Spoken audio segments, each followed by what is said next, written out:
Challenging week last week. Really nice to look forward to getting back to Geodis Park. Group's in good shape. Some good work this week.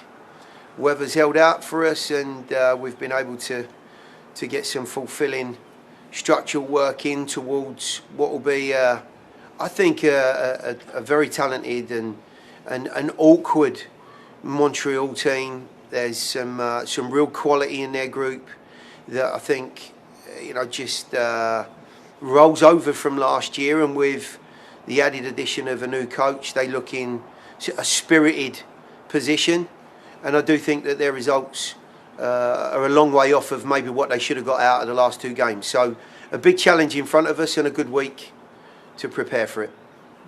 Thank you, Coach. We'll go to the Zoom and start with Tim Sullivan. Go ahead, Tim. Hey, Gary, when you look at the results that Montreal has had so far, what is it about them that makes you think, hey, maybe these guys are a little bit better than, having lost their first two games? Well, number one, they've had opportunities at very good times in the game, and they've not capitalised on that. They got off to, I think, a very good start against Miami. They had two really good chances before Miami got themselves into a better position. And the same can be said for the Austin game. Austin actually, in fairness, had two nice opportunities before Montreal then got themselves in a better spot and started to look a little bit more creative. But I think the one thing that shines through in both of the games, they have put an awful lot in to being creative, to taking chances going forward, committing bodies going forward in two difficult away games for them. So they've created opportunities, but they've also given opportunities away. And unfortunately for them, on both occasions, the opposing teams have taken advantage and they haven't. Next, we'll go to Ben Wright and then Claudio Villalobos. Go ahead, Ben. Yeah, Gary, we obviously saw Anibal get injured and miss out last week. Randall also missed out. Can you just give an update on those two and maybe the overall health of your group? Yeah, both of those guys will be out, unfortunately, this weekend.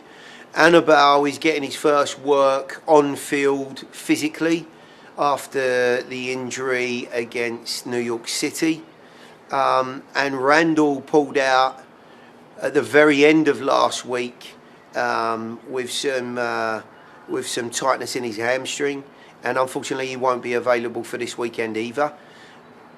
Both cases are in a much better position than we maybe thought with the early diagnosis. So I'm very hopeful that next week we'll see both of those guys in a much better position. We'll go to Claudio and then Tim. Go ahead, Claudio. Gary, even though every season is different, every game is different, I want to bring back that experience was many months within the last season when we had the Sporting Kansas City come into the Geodis Park, and for all intended purposes, most people, I don't know about you, probably you're not the one of them, but thought that it was going to be a walk in the park for Nashville to beat a team that was doing so bad at that point, and then actually it went all the way different. How do you prevent the team like Nashville to actually repeat anything if it's going to repeat? I hope not, for sure. The performance against a team that is probably having trouble in the season. Well, I think the first thing is, Claudio, we're only two games in. This is their third away game on the spin, and I looked at their schedule. I think they played 5 out of the first 6 away. So it's enormously challenging for them. We experienced something, slightly more difficult than that last year. So we understand the mindset that these groups can get in. It's not easy. But the 2-game sample size, I don't think is anywhere near enough to start to see where teams are going to settle into in the league. Of course, you want to get off to a good start and add points, but they'll also be looking at their schedule and the challenging aspects of it. So I don't think in any way, shape or form we can take much out of the results so far. Secondly, it's a really good point that you make. This league, as we're always seeing, is so challenging.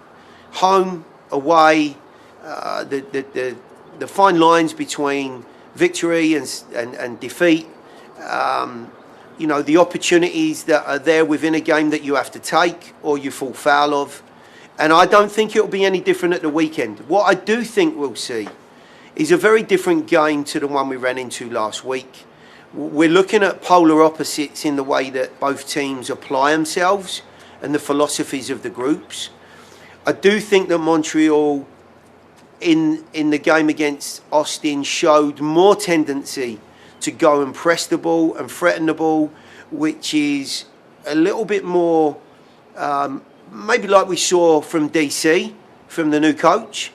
But they still maintain and look like that possession-oriented team that we saw from last year. So you've got a nice couple of qualities there. They're getting on the front foot, and when they're in possession, they're difficult to get the ball off of. So it's not going to be an easy game, but a very different one to last week for us. Thank you, Coach. We'll go back to Tim Sullivan. Go ahead, Tim. Yeah, I wanted to ask a little bit about kind of that topic there. Obviously, New York City wants the ball as much as anybody. Red Bulls probably want it as little as anybody. When you have this 3-game sequence early in the season where you're playing such radically different styles week to week, how much do you kind of have to alter what you guys are doing to game plan for the specific opponent versus how much are you kind of saying, hey, we are going to be what we are and we kind of have to make them adapt to us too? Yeah, very much so. We performed very, very well in the opening game. And of course, we want to impress our style. We are at home. We'd love to get off to the sort of start that we did against New York City. So that mindset and application is very much a priority in how we've planned and prepared.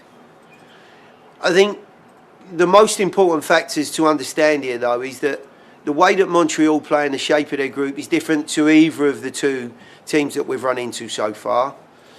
And the information that I've given the guys has just allowed them, hopefully, to be prepared and understand that there may be periods in the game that Montreal take a little bit of control because of their shape, to not get frustrated. But, of course, being in such an aggressive position at home, we certainly want to try and make the most of that. So, a big part of this week has been about what we can achieve, what we are capable of, and of course trying to reinforce a very bright start. Go ahead, Claudio. Gary, I'm sure that because you told us before anyway about the great preseason that Hannibal and Leal had, that you were counting with them, and you did in the first game, and they played very nicely for the team.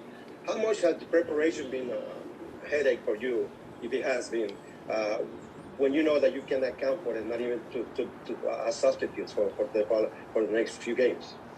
Well, any time you're missing experienced players, and to your point, very effective players, it's always a loss. There are big decisions to make when everyone's fit, but what it does do is keep a real high level of competition around the group. And it, of course, gives me options, whether that's to start the game or off the bench. It's been very disappointing to see both of those guys.